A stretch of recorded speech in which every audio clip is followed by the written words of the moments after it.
Hi everyone, thank you so much for coming back and welcome to our IELTS preparation series in Student I'm Tuti Awalia and I'll accompany you to talk and discuss about IELTS speaking part 2. So let's get it started.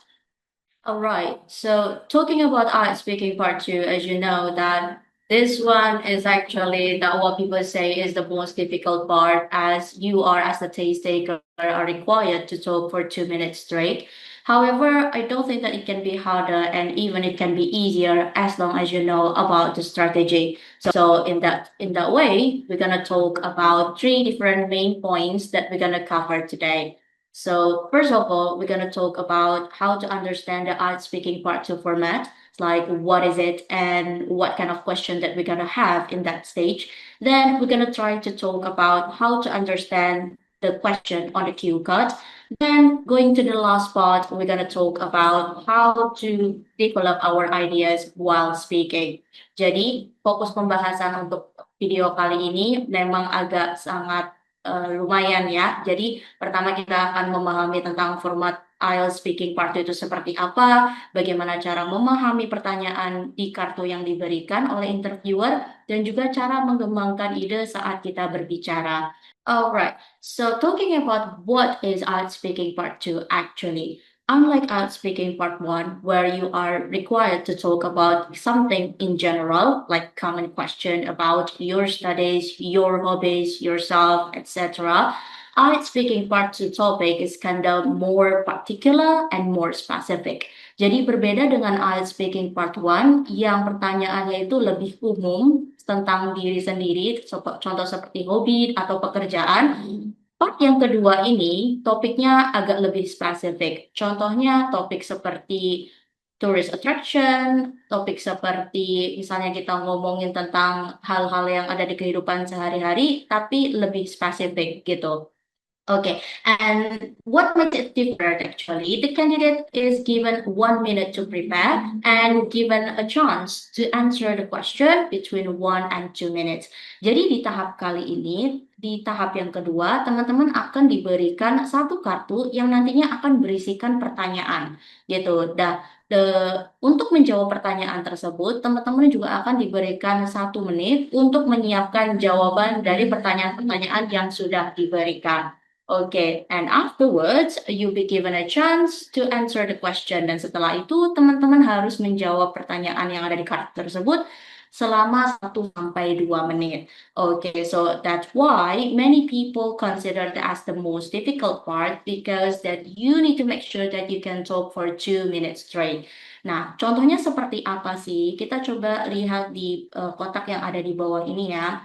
Contohnya di dalam satu kartu tersebut akan ada dua jenis soal di sini ya. Ada main question, like this one, and the subs question. Okay, though that is actually the main question is this, the subs question is actually the same topic. Okay, jadi misalnya di pertanyaan utamanya itu tentang tourist attraction. So the subs question it can be about what's the tourist attraction is, like where is it, what visitors can see and do, and explain why you would recommend this place actually. Jadi subs question itu adalah pertanyaan yang jawabannya teman-teman harus masukkan ketika menjawab pertanyaan yang utama. Seperti itu. Oke, jadi di dalam jawaban tersebut, teman harus make sure kalau teman-teman menjawab apa sih tempatnya di mana, terus apa aja yang bisa kita lakukan, dan kenapa sih kita merekomendasikan tempat tersebut. So, just like I told you before, that it can be the most difficult part because you are not really familiar either with the topic or either that you're not familiar with the style. Kalau semisal teman-teman gak banyak latihan tentang part 2 ini, akan ada kemungkinan agak lebih grogi ya dan juga nervous karena untuk sebagian orang 2 menit itu bisa terlalu lama atau bisa terlalu cepat. Nah, untuk memaksimalkan hal tersebut, training and practices is indeed needed. Okay. Nah, so that's why apa sih yang harus kita lakukan di dalam 1 menit pertama? Teman-teman ingat, tadi kita diberikan kesempatan di 1 menit pertama untuk menyiapkan jawaban, right? So, the first thing first that you need to do is actually understanding the question first, okay? Teman-teman coba pahami dulu, di dalam 1 menit itu, pahami dulu soal-soal yang diberikan khususnya yang ada di subs question. Oke, karena subs question itu memang representatif dari main question, so you can focus on that part. Okay, first of all, let's talk about the first two questions. What the tourist attraction is and where in your country the tourist attraction is. So basically, what is it and where is it? Okay. Nah, teman-teman bisa menggunakan what and where ini sebagai pembukaan ya atau introductions like, okay, I would like to recommend you about Borobudur Temple. Okay, that's what the tourist attraction is, isn't it? And it is located in Yogyakarta, and that is the location. And it answered the question about number two. Then you can also describe it. Okay, walaupun sebenarnya kita sudah menjawab pertanyaan pertama dan kedua, tapi kita juga bisa memberikan deskripsi lebih lebih detail lagi tentang dua hal tersebut. Kita bisa mendeskripsikan apa sih Borobudur Temple itu? It's like, oh, is it a historical site that is popular among locals as well as for the foreign tourists, something. Okay, and it is located in Yogyakarta. So, teman-teman juga bisa mendeskripsikan Yogyakarta itu di mana. Misalnya Yogyakarta itu ada di Pulau Jawa, salah satu provinsi di Pulau Jawa. Misalnya, it's like one of the provinces in Java Island. Okay, that is the thing. Then going to the third part, what visitors can see and do. So if you can see that, if you can read that, it's actually talking about the activities, right? Jadi di situ ngomongin tentang aktivitas apa aja sih yang bisa kita lakuin di sana. Okay, make sure that you can mention it more than once, I guess, if I can recommend, right? Okay, for example, like, you can take photos, you can just admire the historical sites and etc., something like that. Okay, then the last part is explain why. So whenever that the question is about why, it means that you are needed to provide the reasons why would you recommend this one. Okay, it can be something like, oh, it's full of knowledge, for example, then you can elaborate it. Okay, that's the first thing. First, you need to do in that 1 minute. However, just like I told you before, each person has different kind of style in speaking, right? And not many people can elaborate each question and fit it in 2 minutes answer. Jadi nggak semua orang bisa membuat 4 pertanyaan ini menjadi 2 menit. Ada sebagian taste takers yang merasa kok kecepatan ya, kok atau enggak kok aku kurang waktunya ya. Tapi kebanyakan nggak kebanyakan sih, tapi ada sebagian orang yang merasa kecepatan. Jawabannya itu terlalu singkat. Akhirnya apa? The time is still ongoing. Jadi misalnya udah dijawab gitu semuanya, aku merasa sudah menjawab semuanya, tapi kok waktunya masih banyak. Misalnya menjawab hanya 1 menit gitu ya. Kok masih banyak ya 1 menit? Sometimes it will be awkward, okay, between you and the interviewer because the interviewer somehow will still wait you until 2 minutes. So it is very recommended, like this is like a tips for me is that try to keep speaking till the interviewer stops you. So try to keep speaking until 2 minutes, but make sure that you already answer all the question in the sub question. That is the most important thing. Okay, so back to the topic tentang apa kecepatan itu ya. Jadi apa yang kita lakukan ketika di tengah-tengah, tuh aku ngomongnya kecepatan, aku nambahin apa ya gitu ya. Teman-teman bisa pakai dua struktur ini atau dua metode ini. The first one is 5W and 1H, and I bet that you're really familiar with this one and what it stands for. 5W and 1H, like what, where, who, when, why, and how. Oke, jadi itu 5W1H.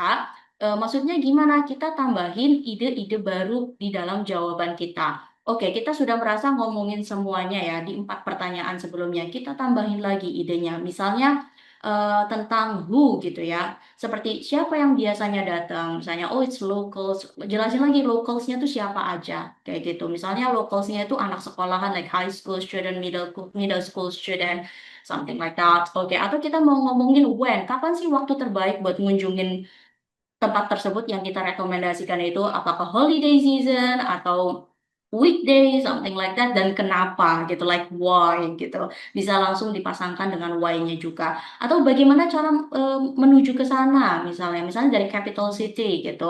Gimana sih caranya ke sana? Atau cara menikmati atau mengaksesnya, yaitu cara ke sananya itu how gitu ya. Teman-teman nggak perlu langsung semuanya kayak 5W1H dilabas gitu semuanya. Bisa milih teman-teman yang nyaman aja yang mau dijawab untuk fill the gaps in that time.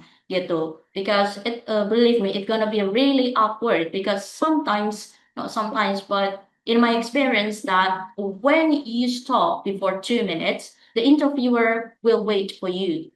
I mean, like as if that they are waiting for you to keep speaking. So that's why try to speak more. Okay, so that you've answered all the questions on the cue card. Then, if you want to try something else, kalau misal 5W1H ini kok kayaknya agak susah diimplementasikan, bisa pakai yang satunya, yaitu PPF. We call it as a PPF.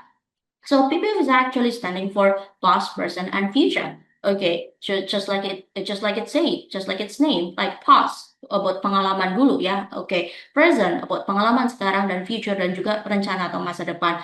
Dan topiknya di sini teman-teman bisa pilih. Kalau misal ngomongin tentang tourist attraction, topiknya bisa ngomongin tentang pengalamannya teman-teman di tourist attraction tersebut. Kalau semisal teman-teman udah pernah ke tempat itu. Okay, I remember so vividly that I was going in that place when I was 17 years old.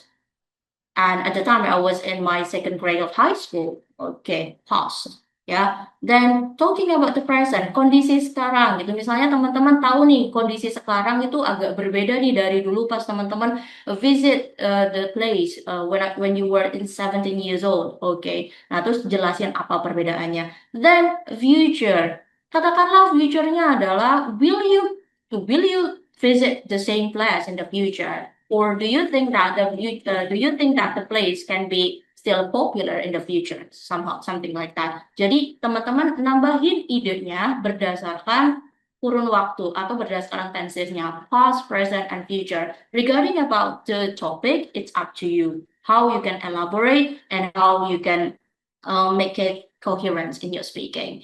Right, that is the thing about the ideas. And one thing that I want to talk to you is that in art speaking, I think the main problems in art speaking assessment is that there are two problems. The first one is about the ideas, and the second one is about the language. Okay, we've done talking about the ideas, like how to build the ideas and how to develop it in speaking, right? Okay, now talking about the language itself, do not forget about these band descriptors. Okay, it is very, very important, specifically if you want to get some certain or specific score within your IELTS speaking skills. Oke, misalnya kalau teman-teman mau dapat 7 atau 7,5 atau mungkin 8 atau mungkin 9, menggunakan banda status ini akan sangat penting karena di sini teman-teman bisa tahu apa aja sih in terms of bahasanya harus dimasukin apa aja. Kalau yang tadi kan kita bahas tentang idenya kan, gimana cara kita mengembangkan idenya, kalau misal kecepatan atau kelebihan itu kayak gimana. Nah, untuk band descriptors ini mengatur atau kisi-kisi apa aja yang harus kita lakukan in terms of bahasa atau in terms of the language gitu. For example, ini oke. Misalnya kalau teman-teman mau dapat skor 7, oke, let's talk about lexical resource atau vocabulary. Kalau misalnya teman-teman mau minimum dapat 7, berarti lexical resource-nya you need to make sure that you can use some less common and idiomatic vocabulary, for example. Jadi make sure atau yakini bahwa teman-teman menggunakan vocabulary atau kosakata yang high end atau advanced ya. Let's say C1 level, right? C1 or C2 level and idiomatic vocabulary in your speaking. Okay, it doesn't have to be in part 2, but yeah, just want to remind you about this one. And again, it is also played for other descriptors as well, like fluency and the coherence, grammatical range and accuracy, and pronunciation. That is the thing. Okay, so remember about these band descriptors. Okay. Now, I believe I've said everything about how to develop the question and how to develop your answer, like what is it as well, the description of what I was speaking part 2, as well as about the things that you need to make sure that you put it in your speaking. Now, it is the time for you to do your work. Oke, jadi sekarang kita coba latihan IELTS speaking part kedua ya. Nah, nanti teman-teman bisa klik di link yang ada di deskripsi video. Nah, di situ akan ada soal tentang IELTS speaking part 2. Coba silakan dijawab terlebih dahulu. Saat itu bisa di-pause juga video ini dan setelahnya bisa kembali lagi untuk membahas jawaban dari soal tersebut. Alright. you can do now. Okay, so hopefully that you can answer everything that, okay, including about the main question and the sub question as well. Now we're gonna talk about it now. Okay, let's see. So if you realize that it's actually the same question as we discussed before. Yes, it's about tourist attraction. So as the ones that we discussed before is about what is it, where is it, and what the things that you can do and explain why. So this is the example of the answer as well. One of tourist attraction in my country that I would recommend is Borobudur Temple. So this is actually answering the what. Right, okay. It is located in Central Java and it is one of the most historical sites in Indonesia. As you can see that this is actually answering the where question while having the description as well. Jadi menjawab dua pertanyaan itu sekaligus mengembangkan jawaban tersebut dengan mendeskripsikannya. And the description is actually still going on. The temple is very large and has a unique architectural design with many details and carvings. Oke, jadi kita lebih ngomongin mendeskripsikan Borobudur Temple itu apa dan apa aja. Intinya visualnya itu seperti apa gitu ya. Then talking about the third question, visitors can walk around the temple and explore its different levels. They can also take photos, right, learn about history, and enjoy the beautiful scenery around the area. Okay, answering the third question. And if you are if you're looking the answer in detail, kalau misal teman-teman perhatikan jawabannya, itu jawabannya langsung ya. Jadi cara jawabnya itu enggak seperti kita terdikte gitu dari soal-soal sebelumnya. Maksudnya terdikte itu gimana? Misalnya kita kayak habis jawab setelah sini, then we say, oh, what visitor can see and do. I think, yeah, it's not really natural. So try to make it more natural as much as possible. Okay. Then many tourists also like to visit early in the morning to watch the sunrise. So basically, this is the activities answering the third question. Then going to the last one, I would recommend this place because of what? It is not only historically important but also very beautiful. Okay, don't make it complicated. Just make sure that you can give such a question that understand about the answer as well. Jadi kasih aja jawaban-jawaban yang teman-teman ngerti aja juga nggak apa-apa. It doesn't have to be really complicated. Not about the language though. I mean like the topic. Make it easy, but of course, in terms of the language, if you want to get higher score, you need to make sure that it is an advanced language. Okay. It allows visitors to learn about Indonesian culture and history while enjoying the peaceful environment. Okay. Let's say that you are in B2 level. Misalnya teman-teman udah ada di B2 level atau level B2 gitu ya, yang mana udah agak lancar dan kemungkinan kalau misalnya pakai jawaban ini 1 menit itu udah cukup. So it's a nightmare, I know. Okay, because you still have like 1 minute left and it's kind of not really good, of course. Okay, jadi tibalah kita bisa pakai metode yang kita pelajari tadi. Alright, yaitu either it's 5W1H atau PPF gitu ya. Nah, kalau misal pakai 5W1H, jawabannya bisa ditambahin seperti ini ya. In addition, many people from different countries visit the place, especially history lovers and photographers. Oke, jadi teman-teman tambahin tuh. Oh ya, yang kesini juga nggak, ada juga kayak history lovers, ada photographers, kayak tadi juga contoh ya misalnya middle school student, high school students, kan biasanya kalau Borobudur Temple atau Candi Borobudur itu kan dijadikan tempat wisata anak-anak misalnya yang kayak study tour dan lain sebagainya. Itu juga bisa dimasukin sebagai who, when, kapan sih datangnya gitu, apa tuh waktu terbaik untuk mengunjunginya gitu ya. You get the best time to visit is early in the morning during sunrise because the view is absolutely stunning. Terus teman-teman juga ngomong kayak misalnya, oh I recommend you to not visit in the holiday season because it will be so packed, misalnya, or it will be so crowded. Itu juga bisa kayak gitu ya. This time is very important because it represents Indonesia's rich cultural religious history. Like it's about why it's basically it's like this one. Okay, visitors can reach the temple easily by car or join a guided tour, which also helps them understand the story behind the pyramids. Okay, as you can see that you can go there by car, atau misalnya teman-teman tahu kesananya bisa pakai bus, bisa pakai train, something like that. You can mention it. That's alright. It's up to you.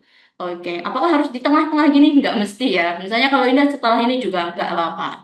Oke, that's about the um, kalau semisal pakai 5W 1H. Nah, kalau semisal pakai PPF, dan seperti tadi contohnya, teman-teman bisa ambil topik di mana experience-nya teman-teman mengunjungi kalau punya experience mengunjungi tempat tersebut akan lebih baik, jadi lebih mudah gitu ya. To add more detail in the past, I first learned about this temple when I was school and I was really amazed by its history. Bisa juga teman-teman kayak tadi contohnya, when I was 17 years old, I visited this place and I was really amazed and struck by its beautiful scenery as well as for the historical site, something like that. Oke, yang penting pas ya berarti pakai simple past gitu ya. Simple present atau present time. In the present, it has become very popular tourist destination and many people visit to see sunrise and take photos. Ya, something like that. Atau mungkin bisa diganti dengan yang lain ya kalau memang sekarang orang-orang mengunjungi itu dengan tujuan yang berbeda gitu. In the future, I would like to visit this place again and also hope more people from around the world can experience its beauty. That's the thing. Misalnya dikasih future yang lain apa yang you can say like I think or I assume that in the future this place can be more popular because I believe that there will be more people that have an interest in historical site. We never know. Oke, ya bisa diisi apa sebenarnya yang penting strukturnya past, present, and future. Alright, that is the thing. Kalau masih kurang lagi bisa dipakai dua-duanya, but I guess no. I mean like even though that you put like one of them, like either it's 5W and 1H and PP, I think it would be enough. And it depends on you how you can elaborate the ideas as well. Okay, that is the thing. Okay, that's all about art speaking part two. All right, thank you so much for doing this far. So hopefully that everything that we have been discussing can strengthen your speaking skills. Okay, so for the further parts, kalau misal teman-teman ingin lebih percaya diri saat menghadapi IELTS speaking test, teman-teman bisa coba untuk latihan mock test di IELTS in Indonesia English, oke? Okay? And di sana teman-teman bisa berlatih interview with the tutor. Of course, it's about speaking. Then you can also get a score about it. Dan teman-teman bisa juga dapat skor dari latihan interview tersebut dan bisa mendapatkan feedback detail dari tutor tentang kemampuan teman-teman di setiap section di IELTS. Oke, okay? So link pendaftarannya ada di deskripsi video, so you can just click it and good luck for your IELTS speaking test.